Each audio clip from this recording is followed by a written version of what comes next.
I was the only person certified to sign off on a $300 million merger, but the new COO saw me as expensive legacy bloat. He fired me 72 hours before the deal closed. So, I didn't argue.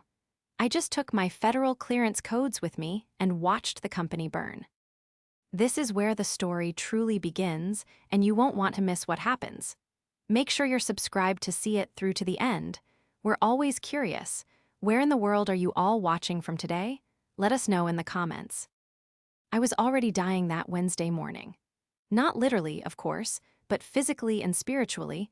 I was hanging by a thread that looked suspiciously like a frayed Ethernet cable. I was 3 days into a migraine that felt like someone was trying to drill for oil behind my left eye, and I was running on a cocktail of ibuprofen and lukewarm office coffee that tasted like battery acid. I hadn't slept in a real bed for 48 hours. I had been napping in 20-minute bursts on the uncomfortable, ergonomic couch in the break room, wrapped in a pashmina that smelled like ozone and stale donuts. Why? Because the Macrovia merger was 72 hours away. This wasn't just a deal. It was the financial equivalent of a tectonic shift. $300 million, 2 massive corporate infrastructures, and thousands of employees' livelihoods were all balancing on the tip of a needle. And I was the needle. I was sitting at my desk, the glow of 3 monitors burning into my retinas, trying to reconcile a massive data packet from Macrovia's legacy servers with our own Frankenstein backend. The office around me was a blur of noise. Sales guys high-fiving over imaginary wins, marketing interns debating the emotional resonance of the color blue, and the relentless, low-frequency hum of the server room next door. I was invisible in the center of the storm, just Amanda in integration, the woman who kept the lights on while everyone else took credit for the illumination. Then came the knock. It wasn't the rhythmic, respectful knock of a colleague asking for help. It was the sharp, hollow rap of authority that didn't know better. I didn't turn around immediately. I was deep in a line of code, stitching together a compliance protocol that would ensure the SEC didn't shut us down before the champagne popped. Amanda. The voice was soft, apologetic, and terrifyingly formal. I spun my chair around. It was Cheryl from HR. Cheryl was a nice woman, the kind who brought brownies on Fridays and remembered your cat's birthday, but right now, she looked like she was walking to the gallows. Behind her stood 2 people I didn't know, a man with a clipboard and a woman in a security blazer who looked like she could bench press my car. Cheryl, I asked, my voice raspy from disuse. I rubbed my temple, trying to push the migraine back down. What's going on? I'm in the middle of the final handshake protocols for the merger. I can't really stepping away right now. We need to speak privately, Amanda, Cheryl said, avoiding my eyes. She was staring at a spot on the carpet just to the left of my shoe. Now, please. My stomach dropped. It wasn't the work anxiety this time, it was primal. I stood up, my knees popping, and followed them. The walk to the small, glass-walled conference room felt like a funeral procession. The office buzz seemed to die down as we passed, heads turning, eyes darting away the moment I looked back. They knew. Somehow, the hive mind always knew before the victim did. We went into the fishbowl, a side room usually reserved for pipsqueak interns getting a scolding. They didn't even offer me water. I sat down, clutching my migraine-riddled head, waiting for the punchline. The man with the clipboard didn't introduce himself. He just slid a manila envelope across the table. It moved with a dry hiss that sounded like a snake strike. As of 9:30 a.m. today, your employment with CoreLynx systems is terminated effective immediately, he said. He spoke with the robotic cadence of someone who had memorized a script to avoid feeling human. This is due to a strategic realignment of our core competencies. Your role has been deemed redundant in the new operational hierarchy. I stared at him. The words didn't make sense. Redundant? I let out a dry, incredulous laugh that hurt my chest. I am the federal compliance liaison. I am the only person in this building with the clearance to sign off on the Macrovia deal. If I don't sign the papers on Friday, the merger fails. The SEC will audit you into the Stone Age. The man checked a box on his clipboard, ignoring my words entirely. We have accepted your laptop and badge as company property. Security will escort you to your desk to collect personal effects. You have 15 minutes. You don't understand, I said, my voice rising, panic fighting through the exhaustion. This isn't about a job. This is about federal law. Does Tate know? Do. Ease the board know you're doing this now. 3 days before closing. Cheryl finally looked up. Her eyes were wet. It was Mr. Tate's direct order, Amanda. I'm sorry. The betrayal hit me harder than the fatigue. I had given 12 years to this place. I had missed my niece's christening, my best friend's wedding, and my own father's 70th birthday party to keep their servers running. I had destroyed my health for their stock price. And now, at the finish line, they weren't just cutting me loose, they were erasing me. 15 minutes, the security woman said, checking her watch. I looked at the envelope, then at Cheryl, then at the empty glass walls. The exhaustion suddenly morphed into something cold and sharp. The migraine didn't vanish, but it was pushed aside by a clarity I hadn't felt in years. They weren't just firing me. They were decapitating the company and calling it a haircut. Okay, I whispered, the realization settling in my gut like lead. Okay. I stood up, my legs trembling not from fear, but from the sheer, overwhelming shock of it. The betrayal was worse than the diagnosis of obsolescence. It was a declaration of war. The walk back to my desk was a surreal blur. The security guard, whose name badge read Miller, hovered exactly 2 feet behind me, as if I were going to pull a flash drive out of my pocket and stab someone with it. The humiliation was designed to be public. It was a performance piece titled "Don't Mess with the New Management." I reached my cubicle, my sanctuary for over a decade. It was a mess of organized chaos. Post-it notes covered every inch of the monitor bezels, each one a reminder of a critical task for the merger. Check Clause 9, verify TLS handshake, ping legal regarding Asset 4. They were the breadcrumbs of a billion-dollar transaction, and I was being forced to sweep them into the trash. Personal items only, Miller barked as I reached for a notebook. Company IP stays. It's a notebook, I said, my voice flat. It has my grocery list in the back. Leave it. I didn't fight him. I grabbed the framed photo of my cat, Barnaby, a dried-up succulent that had somehow survived 5 years of neglect, and my favorite mug, a chipped ceramic thing that said I void warranties. I put them into the small cardboard box Cheryl had provided. It was pathetic. 12 years of building the invisible lattice that held this company together, and it all fit into a box the size of a toaster oven. My assistant, Kyle, was standing 3 desks away. He was a good kid, fresh out of college, still wearing hoodies to work and thinking JavaScript was a personality trait. He looked like he was about to vomit. He started to walk toward me, his hand raised, but I caught his eye and gave a nearly imperceptible shake of my head. Don't, I told him silently.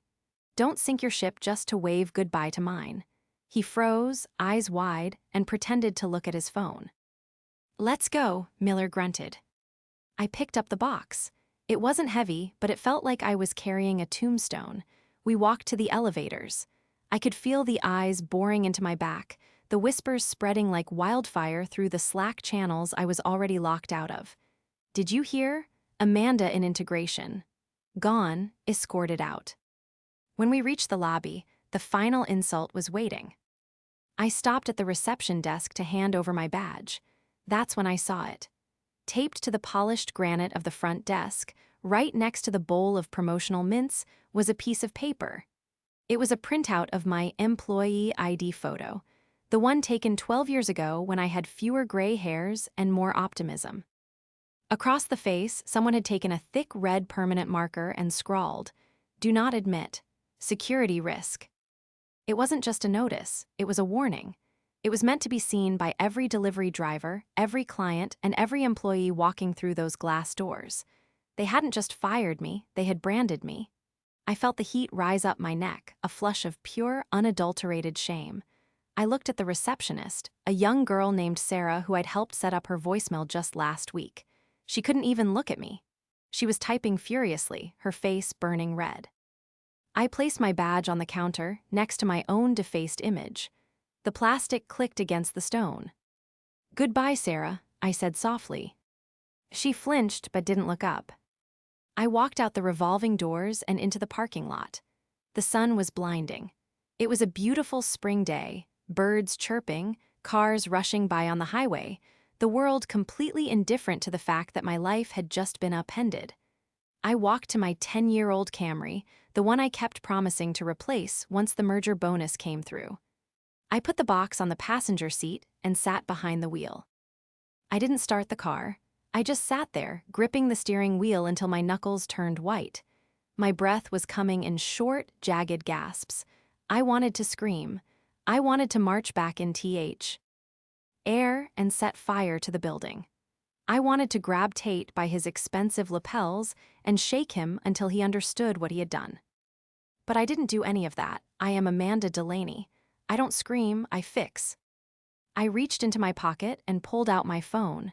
My hands were shaking, but my thumbs knew the dance. I opened the Secure Authenticator app, the one linked to the federal compliance mainframe. I had built this system. I had coded the backdoors, the failsafes, and the integration keys. It was my masterpiece, designed to be foolproof. But fools are remarkably innovative. I navigated to the Key Store Management tab. There, glowing in green text, was the master key, Merger Protocol Alpha Auth AD. It was the digital fingerprint required for the final sign-off. Without it, the automated system would view the merger documents as unverified. I hovered my thumb over the trash icon. "They think I'm the past," I whispered to the empty car. "They think I'm just legacy code to be deleted." I pressed the icon. A confirmation box popped up. "Are you sure you want to permanently revoke this security credential? This action cannot be undone." I didn't hesitate, I tapped yes. The line of text vanished. I tossed the phone onto the passenger seat next to the box. A strange, cold calm washed over me. The migraine receded, replaced by the icy clarity of absolute certainty. They had taken my job, my reputation, and my dignity. They had escorted me out like a criminal. But in their haste to throw out the trash, they had forgotten one crucial thing. You don't fire the locksmith while he's the only one holding the keys to the vault. To understand why this was catastrophic, you have to understand the machine I built. I wasn't just a manager. I was a systems architect with a specialty in federal compliance integration. That sounds boring, and that's exactly how I liked it. Boring means stable. Boring means safe. For 12 years, I had been the janitor of CoreLynx systems data. When the marketing team promised a feature that didn't exist, I was the one who stayed up until 4:00 a.m. coding the bridge to make it work. When the previous CEO bought a Latvian software company for pennies and tried to integrate their spaghetti code into our pristine servers, I was the one who untangled the mess. I was the duct tape. I was the mortar. But the Macrovia merger was different. This was the big one. Macrovia was a behemoth, a publicly traded giant subjected to intense SEC scrutiny. Integrating our startup-style, loosey-goosey data structures with their fortress of compliance was impossible for anyone else. It required a specific certification, a federal data handler's license, which took 6 months and a psych eval to get. I was the only one at CoreLynx who had it. I had spent the last 8 months building the compliance lattice, a digital bridge that allowed our systems to talk to theirs without triggering a federal audit. Enter Gavin Tate. Tate arrived 3 months ago as the new COO. He was 45, handsome in a way that suggested he spent more time in a tanning bed than looking at spreadsheets, and he radiated the kind of toxic positivity that kills companies. He wore suits that cost more than my annual mortgage payments and spoke exclusively in LinkedIn buzzwords. Everything was synergy, disruption, and trimming the fat. From the moment we met, he hated me. I remember our first meeting. I was explaining the intricacies of the data migration, using a whiteboard to map out the risk nodes. Tate had leaned back in his chair, checking his watch, and interrupted me mid-sentence. "Amanda, look," he had said, flashing a blindingly white smile. This is all very 2010. We don't need risk nodes. We need agility. We need to move fast and break things. You're talking about safety rails. I'm talking about rocket fuel. We need people who are hungry, not people who are comfortable. He looked me up and down when he said comfortable. He saw a 54-year-old woman in a cardigan and sensible shoes. He didn't see the architect. He saw the furniture. He saw a cost center. He saw legacy. He began quietly stripping my team away. First, he moved my senior devs to special projects. Then he cut my budget for server maintenance. He started inviting the 20-something product managers to whiskey tastings in his office while I was left debugging their mistakes. I knew he was coming for me. I just didn't think he'd be stupid enough to do it before the ink was dry. I arrived home and carried my sad little box into the house. It was quiet. The silence of the house usually felt peaceful, but today it felt heavy. I walked past the living room and straight into my home office, a converted sunroom that held more computing power than the Apollo missions. I set the box down and walked to the closet. I pushed aside a stack of old winter coats and pulled out a heavy, fireproof lockbox. I spun the combination, my mother's birthday, and popped the lid. Inside were the physical backups of every major contract I had ever worked on. I thumbed past the older files until I found the thick binder labeled Project MACROVIA Contingency. I sat on the floor, legs crossed, and opened it. I had written the protocols myself. I had too. The lawyers at CoreLynx didn't understand the tech, and the tech guys didn't understand the law. So I became the bridge. I wrote the technical addendums that defined how the data would move and, more importantly, who was authorized to move it. I turned to page 42. There it was, Clause C. The integrity of the cross-domain data handshake is predicated upon the continuous, unbroken chain of custody by the designated Federal Compliance Liaison, FCL. In the event that the named FCL, Amanda R. Delaney, is terminated, incapacitated, or removed from the Active Directory without a federally certified replacement formally instated within the system prior to removal, the compliance certificate is automatically voided. I ran my finger over the text. I remembered writing this. I hadn't done it out of malice. I had done it because the SEC requires a named individual to be responsible. You can't just have a department hold the keys to federal data. It has to be a person. A specific, vetted person. If Tate had read the manual, he would have known. If he had asked me, I would have told him. If he had treated me with even an ounce of professional respect, we could have planned a transition. But Gavin Tate didn't read manuals. He disrupted them. I looked at the clock on the wall. It was 11:15 a.m. At CoreLynx, they were probably high-fiving right now. Tate was probably standing on a table, giving a speech about trimming the fat and lean operations. They thought the hard part was over. They thought I was just an old woman with a box of knickknacks, driving away in a Camry. I closed the binder with a soft snap. The sound echoed in the quiet room like a gunshot. They had no idea that the timer had already started. Thursday morning dawned gray and rainy, matching the mood inside my own head. I hadn't slept much. I spent the night vacillating between terrifying anxiety and a grim, resolute calm. The what-ifs kept circling. What if they sued me? What if they tried to claim sabotage? But every time the panic rose, I looked at the binder on my desk. I hadn't sabotaged anything. I had been fired. The consequences of that firing were built into the system by federal mandate, not my own vindictiveness. It was a subtle distinction, but a legally vital one. By 9:00 a.m., the silence from my phone was deafening.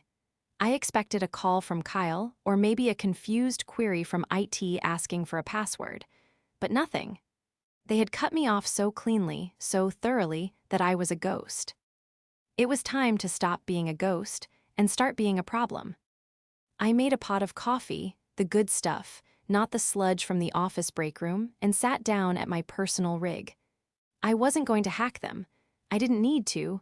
I had something better than a backdoor. I had the legal high ground. First, I needed to confirm the battlefield. I logged into the public-facing SEC filing portal. CoreLynx had filed their preliminary merger intent documents months ago. I pulled up the latest amendment, filed just last week. There it was, buried in the technical exhibits, Compliance Verification Authority, Amanda R. Delaney. They hadn't even updated the paperwork. They were walking into a federal closing with a ghost on the payroll. Next, I called Daniel. Daniel was my attorney, a sharp-tongued man in his 60s who specialized in employment law and hated corporate bullying almost as much as I did. He picked up on the second ring. Amanda, you usually only call me when you're buying a house or writing a will. Everything okay? I got fired yesterday, I said, cutting to the chase. What? You're the only one who knows how their servers work. Are they insane? Yes, and they walked me out with security. But Daniel, there's a problem. A big one. Are you familiar with SEC Regulation 14B regarding data custody and mergers? I heard the rustle of paper on his end, then a pause. Vaguely, why? I explained Clause 9C. I explained the federal requirement for a named liaison. I explained that Tate had fired me without a replacement, effectively severing the legal chain of custody for the data. When I finished, there was a long silence on the line. Then, Daniel let out a low whistle. So, he said slowly, they just voided their own merger, automatically, and they don't know it yet. Exactly. Amanda, this is leverage of nuclear proportions. What do you want to do? We can sue for wrongful termination, age discrimination. No, I interrupted. I don't want a settlement. I don't want to drag this out in court for 3 years. I want to make sure they can't blame me for the collapse. I need to be on the record. I need you to send a formal notice to Macrovia's legal team. To Macrovia, not CoreLynx. If I tell CoreLynx, Tate will try to bury it. He'll try to bully it into bypassing the protocols. He'll make it worse, but if Macrovia knows... If Macrovia knows the chain of custody is broken, Daniel finished, his voice brightening, they are legally obligated to pause the deal. It forces Tate's hand. Exactly. Draft a letter stating that as of yesterday morning, I am no longer the compliance liaison and that I cannot vouch for the integrity of the data handshake. Send it to Greg Taylor, their head of compliance. And Daniel, send it certified. Consider it done, and Amanda, get some popcorn, this is going to be good. I hung up and leaned back in my chair. The first pawn had been moved. Now I had to wait for the other side to realize they were playing chess, not checkers. To kill the time, and to satisfy my own morbid curiosity, I opened a terminal window and ran a simple ping command to the public handshake server, the digital meeting place where CoreLynx and Macrovia exchanged data. Ping, request timed out, ping, request timed out. The handshake was down. The automated system had tried to verify my key, found it missing, and locked the gates. Somewhere in the server room at CoreLynx, a red light had just started blinking. The first crack in the dam appeared at 11:42 a.m. My phone buzzed. It was a text from Kyle. Kyle, hey Amanda. Weird question. Did you change the admin password for the compliance node before you left? It is freaking out. They can't get the daily sync to run. I stared at the message. Poor Kyle. He was just the messenger, sent into the minefield to poke the unexploded bomb. I didn't reply. 10 minutes later, my phone rang. It was an unknown number. I let it go to voicemail. 5 minutes after that, it rang again. This time, the caller ID said CoreLynx Systems Executive Office. Tate. I took a deep breath, steadied my hand, and answered. Hello. Amanda, Gavin Tate here. His voice was tight, overly loud, trying to project a casual authority that was fraying at the edges. Look, we're having a small technical hiccup down here. Nothing major, just some legacy access issues. We need your admin password for the compliance node. It says the one on file isn't working. Good morning, Gavin, I said, keeping my voice polite and distant. I'm afraid I can't help you with that. Excuse me, the casual mask slipped instantly. What do you mean you can't help? You changed the password, didn't you? Look, I don't have time for games. Give me the password, or we'll have legal looking into unauthorized data tampering. I didn't change any passwords, Gavin, I said calmly. The system is automated. It requires a daily handshake verified by the specific digital key assigned to the named federal liaison. When you terminated me, I revoked my personal key as required by my security clearance. I am no longer an employee, so I cannot legally hold an active key. There was a pause. Key, what key? Just give me the code. It's not a code you can type in. It's an encrypted certificate on my personal device. I deleted it. It's gone. You need a new liaison with their own key. Well, restore it, he shouted. Undelete it, come in here and fix it. I can't. Once a key is revoked, it's permanently blacklisted. You need to appoint a new federal liaison, have them certified, and generate a new key. The system will then sync up. Fine, he snapped. We'll do that. How long does it take? I paused for effect. The certification process takes about 6 months. The background check is another 6 weeks. So 7, maybe 8 months. The silence on the other end was absolute. It was the sound of a man realizing he had just driven a Ferrari off a cliff because he didn't want to pay for brake pads. 8 months, he whispered. The closing is in 48 hours. I know, I said. I tried to tell you that yesterday, but you gave me 15 minutes to pack. This is sabotage, he hissed, his voice trembling with rage. You set this up, you built a trap. I built a compliance system, Gavin. It follows the law. You're the one who fired the pilot mid-flight. Listen to me, he growled. You will come back here, you will fix this, or I will bury you. I will make sure you never work in this industry again. I will sue you for every penny you have. I'm no longer an employee of CoreLynx, I said, my voice hardening. If you continue to threaten me, I will direct all future communication to my attorney. Goodbye, Gavin. I hung up. My heart was pounding in my chest, a frantic drumbeat against my ribs. It was terrifying to stand up to him, to hear that raw aggression directed at me. But beneath the fear, there was something else, a fierce, burning pride. I hadn't folded. I looked at the clock, 12:15 p.m. Daniel's letter should be arriving at Macrovia's headquarters right about now. The afternoon was a masterclass in chaos theory. I didn't have to be in the office to see it. I could see the digital smoke signals. My LinkedIn notifications exploded. People from CoreLynx were viewing my profile, directors, VPs, even the CEO who was usually invisible. Kyle sent me a flurry of panic texts. Kyle, Tate is screaming in the server room, literal screaming. They have 3 consultants on speakerphone. Kyle, legal just ran into the CFO's office. They look like they saw a ghost. Kyle, Amanda, what is happening? I didn't answer him. I couldn't. Any communication could be used against me later. Around 2:00 p.m., the real bomb dropped. Daniel called me, laughing. You are a dangerous woman, Amanda Delaney. What happened? Macrovia just called me. Greg Taylor, their compliance head. He got my letter. Apparently, he was in a meeting with their CEO when it arrived. He said the color drained from his face so fast he thought the guy was having a stroke. Did they pause the deal? Pause it? They froze it in carbonite. Taylor is furious. He's demanding an immediate audit of CoreLynx compliance status. He says if they don't have a certified liaison, the entire due diligence phase is invalid. He's talking about pulling out completely. Good. But here's the kicker, Daniel continued. Tate is trying to spin it. He told Macrovia it was a clerical error and that you were on medical leave, not terminated.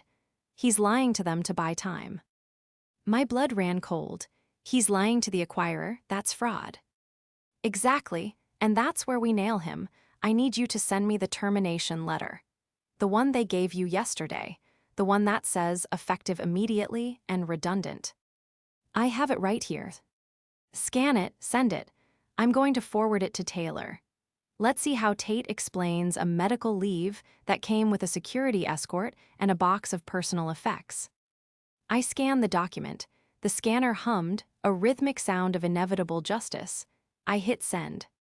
20 minutes later, the repercussions began. I received an email from the CEO of CoreLynx, Richard Sterling. Sterling was a man who lived in the clouds, rarely descending to deal with the little people. Subject: urgent, please contact immediately Amanda. There seems to be a significant misunderstanding regarding your status. We value your contribution highly. We need to discuss a reinstatement of your role with adjusted compensation, effective immediately. Please call me on my personal cell. They were scrambling. They were trying to unring the bell, but they still didn't get it. They thought this was a negotiation. They thought they could just offer me a raise and I'd come running back to fix their mess, saving Tate's skin in the process. I typed a reply, I deleted it, I typed another. Dear Mr. Sterling, please direct all inquiries regarding my former employment to my legal counsel, Daniel Weber. I am not available for consultation. I hit send. Then I went to the kitchen and started making dinner, chopping vegetables. The rhythmic thud of the knife against the board was soothing. Thud, thud, thud. Tate wasn't done though, he was desperate. At 5:30 p.m., a car pulled into my driveway. I peeked through the blinds. It wasn't a courier. It was Tate himself. He looked disheveled. His tie was loosened, his hair a little wild. He marched up to my front door and pounded on it. Amanda, open the door, we need to talk. I stayed in the kitchen, out of sight. I checked the security camera feed on my phone. He looked frantic, sweating. He pounded again. I know you're in there. You can't do this. You're destroying the company. He was shouting now, loud enough for the neighbors to hear. I saw Mrs. Higgins across the street step out onto her porch, watching with interest. You're a vindictive bidder. He cut himself off, kicking the bottom of the door. Just give me the key. Write it down on a piece of paper and slide it under the door and I'll leave. I'll pay you. $5,000 cash right now. He was trying to bribe me, a federal compliance officer. I tapped the record button on the security app. 10,000, he yelled. Just give me the damn access. I waited. I let him scream himself hoarse. I let him show exactly who he was, a bully who thought money could fix incompetence. Finally, after 5 minutes of shouting at a wooden door, he stopped. He leaned his forehead against the frame, breathing heavily. Then he turned around, walked back to his flashy sports car, and peeled out of the driveway. I stopped the recording. I forwarded the video file to Daniel with a note. Add this to the pile. The sun was setting now, casting long shadows across my living room. I felt tired, but it was a good tired. The kind you feel after a long day of physical labor. I had built the systems that held CoreLynx together, and now I was dismantling the lie that said they didn't need me. Tomorrow was Friday, the day merger was supposed to close, the day everything would finally, irrevocably, fall apart. Friday morning arrived with the heavy, electric atmosphere of a storm about to break. I woke up at 6:00 a.m., not to the sound of an alarm, but to the silence of a house that was finally, truly mine. I didn't feel the crushing weight of the merger on my shoulders anymore. That weight belonged to Gavin Tate now. I dressed slowly, deliberately. For 12 years, I had worn the invisible uniform of the backend developer. Sensible slacks, cardigans, colors that blended into the beige walls of the cubicle farm. Today, I chose differently. I put on a tailored navy blazer I had bought for a conference I was never allowed to attend, a crisp white blouse, and heels that clicked with authority on the hardwood floor. I wasn't dressing for a job interview. I was dressing for a deposition. At 9:30 a.m., my phone buzzed. It was Daniel. It's time, he said. Macrovia's legal team has requested your physical presence to verify the integrity of the non-digital assets. That's lawyer speak for, come tell us the truth to our faces. Greg Taylor put you on the guest list personally. Is Tate aware? I doubt it. Taylor is playing his cards close to the vest. He wants to see Tate squirm before he drops the hammer. Meet me in the lobby in 20 minutes. I grabbed my bag, not the cardboard box of shame, but a leather briefcase containing a single flash drive and a notarized affidavit. Driving into the CoreLynx parking lot felt like entering a different dimension. The same cars were there, the same building, but the power dynamic had inverted. I parked in a visitor spot, right next to Tate's Porsche. Daniel was waiting by the revolving doors, looking sharp in his charcoal suit. He grinned when he saw me, ready to burn it down. "I'm not burning anything," I said, adjusting my cuffs. "I'm just turning on the lights. Roaches hate the light." We walked in. Miller, the security guard who had escorted me out like a criminal 48 hours ago, stood at the desk. His eyes widened when he saw me. He started to step forward, glancing at the "Do Not Admit" photo still taped to the counter. "Ma'am, I can't let you." "She's with me," Daniel interjected, sliding a paper across the desk. "And she's with them." He pointed to the elevator bank where two men in expensive gray suits were waiting. I recognized one of them, Greg Taylor from Macrovia. Miller looked at the paper, then at Taylor, then at me. He swallowed hard and stepped back. "Go ahead." We rode the elevator in silence. The numbers ticked up: lobby 2-3, executive suite. The boardroom was a glass-walled aquarium in the center of the top floor. Through the glass, I could see the cast of the tragedy assembled.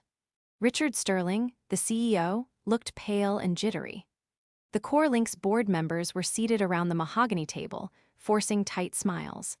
And there was Tate, standing at the head of the table, gesturing wildly at a PowerPoint slide that displayed a graph going up and to the right, a fantasy projection for a merger that was already dead.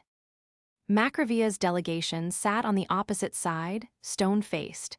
They weren't looking at the slides. They were looking at the door. Daniel opened it, and we stepped inside.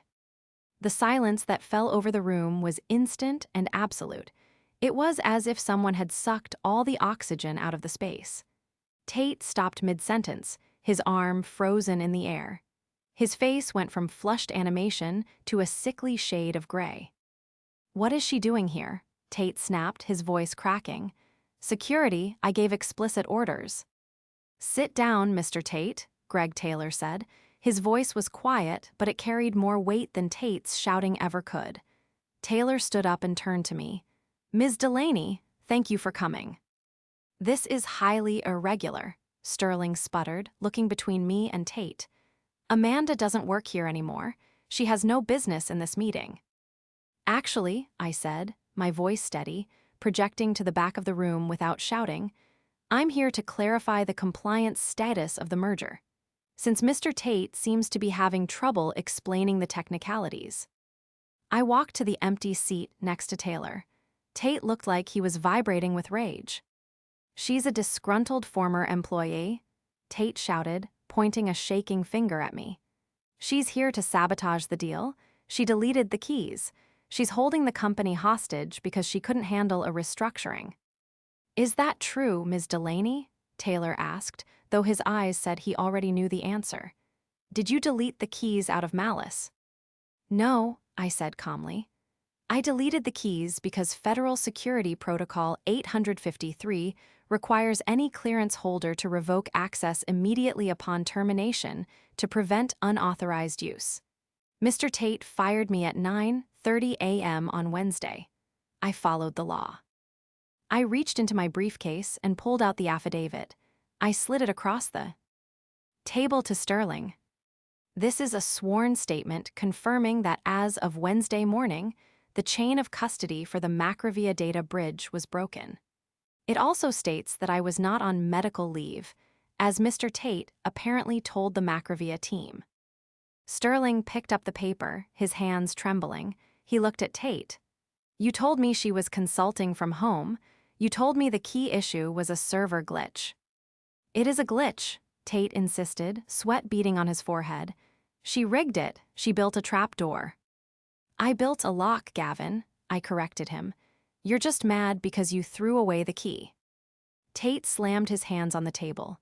"You're a liar. You're trying to extort us. You want money. Is that it? You want a payout." I looked at Daniel. He gave a small nod. I pulled my phone out of my pocket.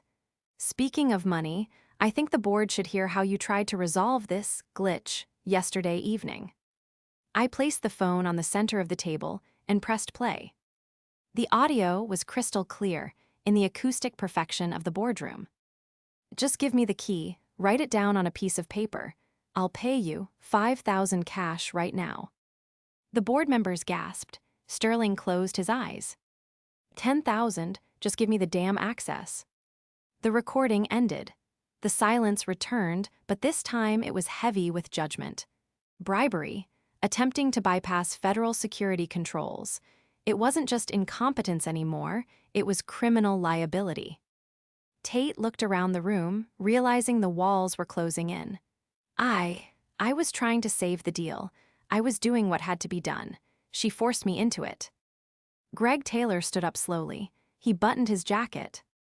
Mr. Sterling, Taylor said, his voice icy. Macrovia cannot acquire a company that engages in federal security fraud.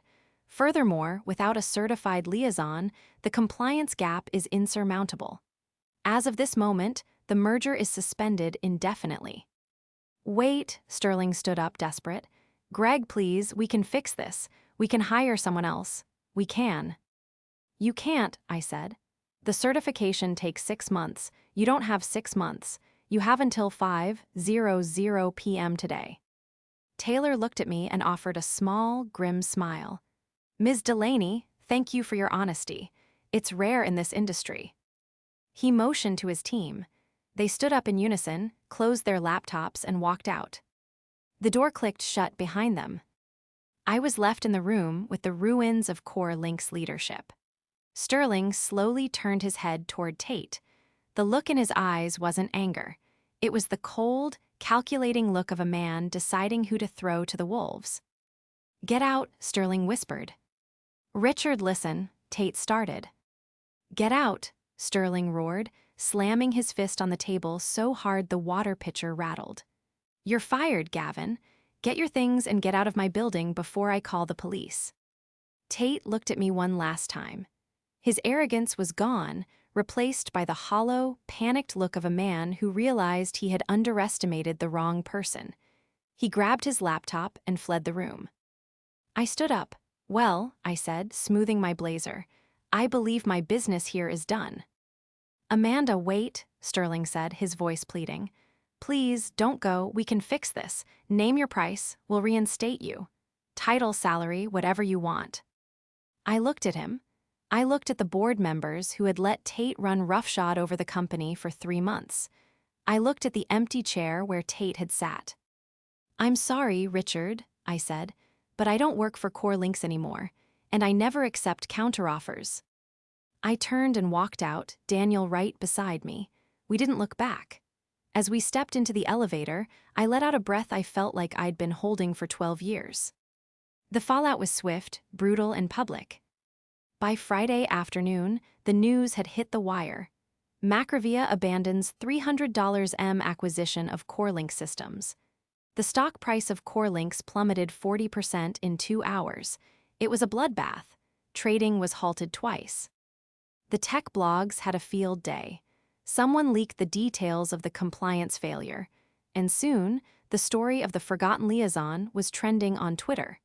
They didn't have my name, but they had the narrative. A hotshot executive tried to cut corners and tripped over a federal regulation. Gavin Tate became a pariah. Last I heard, he was facing an SEC investigation for the attempted bribery and was being sued by CoreLynx for breach of fiduciary duty. His fixer reputation was shattered. He wouldn't be fixing anything other than perhaps a drink for a very long time. But the company itself was still breathing, barely. On Monday morning, 3 days after the disastrous board meeting, I was sitting in my sunroom, drinking tea and watching the birds at the feeder. The peace was intoxicating. My phone rang. It was Daniel. So, he said, sounding amused. Sterling called me again. He sounds desperate. He says they can't Then process payroll because the encryption keys for the HR system were tied to your old admin account, which is now locked.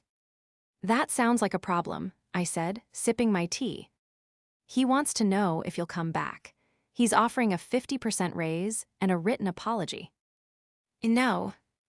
I told him that, so he asked if there was any way you could help.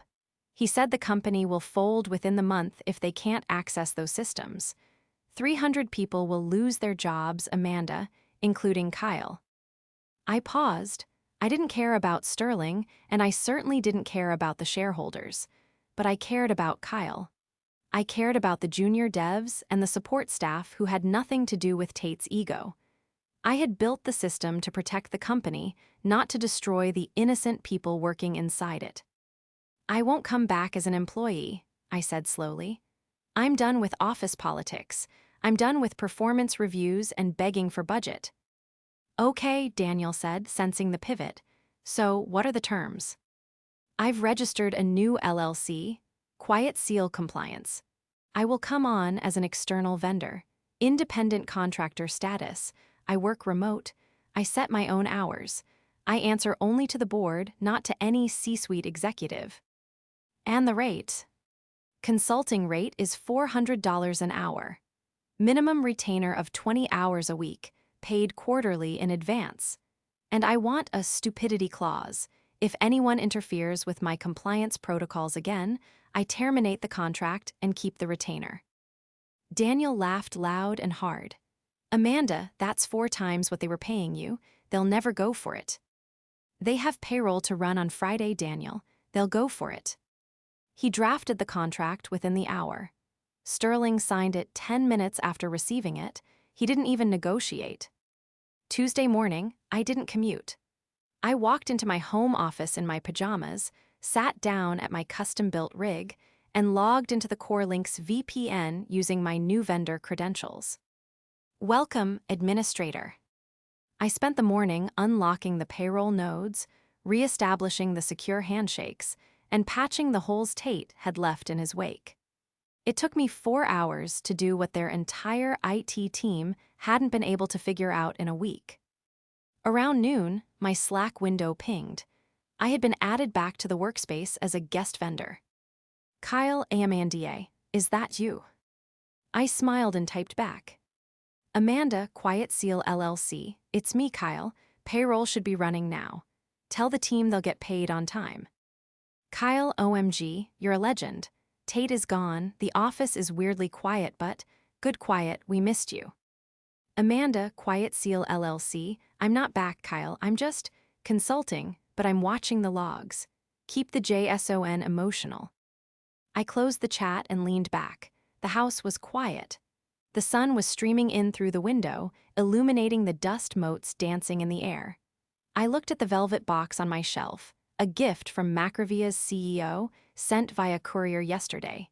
Inside was a simple, silver fountain pen and a note, for the one who actually reads the fine print. I wasn't invisible anymore. I was the infrastructure. I was the foundation. And for the first time in 12 years, I realized that I didn't need their validation. I just needed my own terms. I took a sip of my coffee. It was hot, fresh, and completely uninterrupted. System optimal, I whispered to myself. And for the first time, it really was.